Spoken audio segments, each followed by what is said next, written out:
Like, share and subscribe to Inspire Media. कि ये जो धरती है ये पवित्र धरती है। इस धरती ने हमें दिखाया है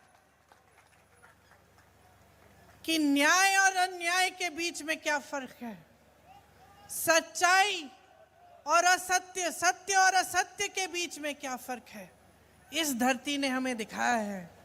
वो कहते थे कि अगर सच्चाई के लिए लड़ रहे हो, बेशक अकेले लड़ो, बेशक तुम्हारे सामने सैकड़ों की सेना हो, हजारों की सेना हो, खड़े रहो, मजबूत रहो, दृढ़ रहो, निडर रहो, तो जीत हासिल ही होगी।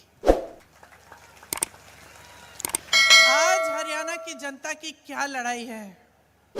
यही लड़ाई है। सदियों बाद आज हम वहीं पे हैं जहां उस समय थे। आज आप सत्य और असत्य की लड़ाई लड़ रहे हो, न्याय और अन्याय की लड़ाई लड़ रहे हो, और आप न्याय की तरफ खड़े हो, सच्चाई की तरफ खड़े हो। आपकी सच्चाई क्या है, आपका सत्य क्या है? मेरी बहनें बैठी हैं, क्या सत्य है आपका? आज महंगाई से जूझ रही हैं आप। गैस सिलेंडर 1200 का है। 2-3 दिनों में श्राद्ध खत्म होंगे, नवरात्रि शुरू होगी, त्योहार का समय है। दिल में खुशी भी है, घबराहट भी है। मेहमान आएंगे, लिपाई पुताई करानी है, घर को सजाना है, मेहमानों के लिए खाना पकाना है, त्योहार मनाना है। पैसे कहाँ से आएंगे? खरीदोगी कैसे? दुकान जाओगी, आधी चीजें खरीदोगी, आधी खाली हाथ आप वापस आ जाओगी। घबराहट है। जब कोई बीमार पड़ता है, बच्चा बीमार पड़ता है, बच्चे की फीस भरनी पड़ती है, घबराती हो। मेरे किसान भाई बैठे हैं, खेती में मेहनत करते हैं, दिन रात खून पसीना देते हैं इस देश के लिए। इस देश के अन्नदाता हैं आप। अपने बेटों को आप सरहद पे भेजते हैं हमारी सुरक्षा करने के लिए, देश की सुरक्षा के लिए। आज आपकी सच्चाई क्या है? ये सरकार सिर्फ काले कानून लाती है। यहीं पिपली में लाठी किस पे चलाई इन्होंने? देशद्रोही किसको कहा? आतंकवादी किसको कहा? हमारे देश के किसानों को, आपको। भूलिए मत कि आपकी सच्चाई आज जो है, इसमें बहुत बड़ा श्रेय इस 10 साल की भाजपा की सरकार में ने लिया है। इनका श्रेय है इसमें। यह सच्चाई कि आप किसानी से, खेती से आज कमा नहीं पा रहे हैं, आपको एमएसपी नहीं मिलता है। बड़े बड़े मंचों पे ऐलान करते हैं एमएसपी दे रहे हैं, और ऐसी फसलों पे देते हैं जो आप उगा ही नहीं रहे हैं। तो आपके आगे आपका भविष्य क्या है?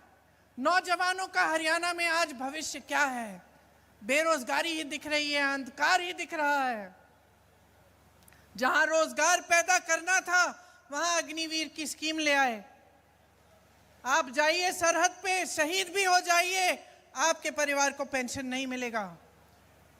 और 4 सालों की आप सेना में आप भर्ती करेंगे, उसके बाद आप घर आएंगे, फिर से बेरोजगार हो जाएंगे।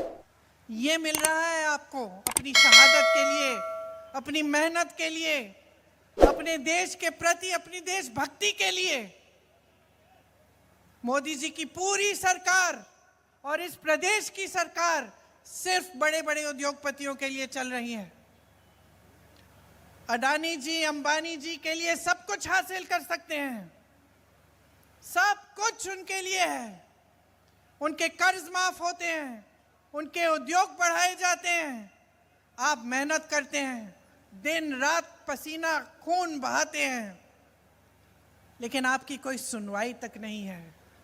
ये पहलवानों का प्रदेश है, किसानों का प्रदेश है, खिलाड़ियों का प्रदेश है, जवानों का प्रदेश है।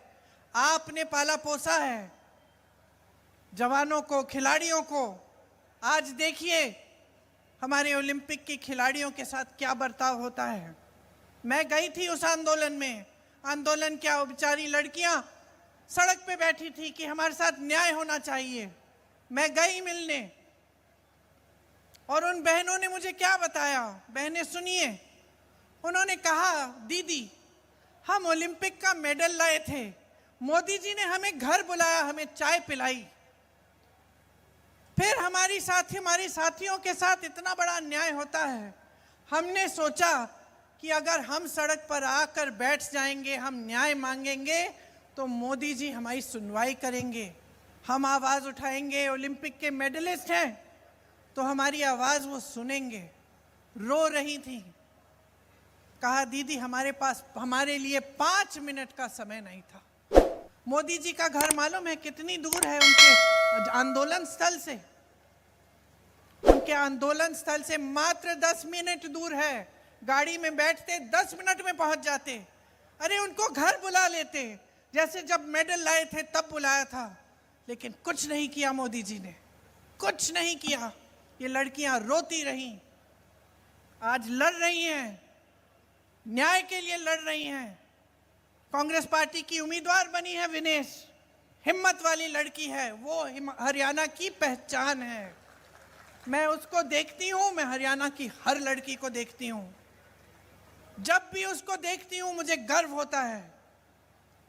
वो जब आई हमसे मिलने, उन्होंने ये नहीं कहा कि मुझे शान चाहिए, शोहरत चाहिए, सत्ता चाहिए। उन्होंने कहा कि अगर मेरी राजनीति में आने से मेरे आंदोलन को मजबूती मिलेगी, अगर हरियाणा की मेरी बहनों को न्याय मिलेगा, तभी मैं राजनीति में आऊंगी, मैं उनके लिए लड़ूंगी। ये है आपकी भावना। तो मैं ज्यादा लंबा नहीं बोलना चाहती। मेरे भाई मजाक कर रहे थे, अभी मेरे से कह रहे थे तो कम से कम 45 मिनट के लिए बोलती हो, उससे कम नहीं बोलती। तो मैं थोड़ा कम बोलूंगी। ज्यादा लंबा नहीं बोलना चाहती, बस ये कहना चाहती हूँ कि देखिए, आप में सब कुछ है, हिम्मत है, शक्ति है, वीरता है, देश को दिखाया है और सदियों से आपने देश को दिया है, अपना पसीना, अपना खून, अन्न, सब कुछ दिया है। आज अपने लिए हक मांगो, अपना अधिकार मांगो। ये आपका अधिकार है, आपका हक है कि आपके लिए जो सरकार बने वो आपके लिए नीतियां बनाए, कि जो नेता आपके सामने आए सर झुका के आए, घमंड करके ना आए, 56 इंच की छाती वाली बातें ना करे, ये बात करे कि तुम ही मेरे भगवान हो, कि ये पब्लिक है जिसने मुझे बनाया है, और क्योंकि इस पब्लिक ने बनाया है इसलिए मेरा दायित्व है, मेरी जिम्मेदारी है कि मैं इस पब्लिक, यहाँ के किसानों को, यहाँ के मजदूरों को, यहाँ की महिलाओं को, यहाँ के नौजवानों को आगे बढ़ाऊं, उनका विकास कराऊं। और आप में बहुत विवेक भी है, आप पहचान जाते हैं हर चीज। Like, share and subscribe to Inspire Media.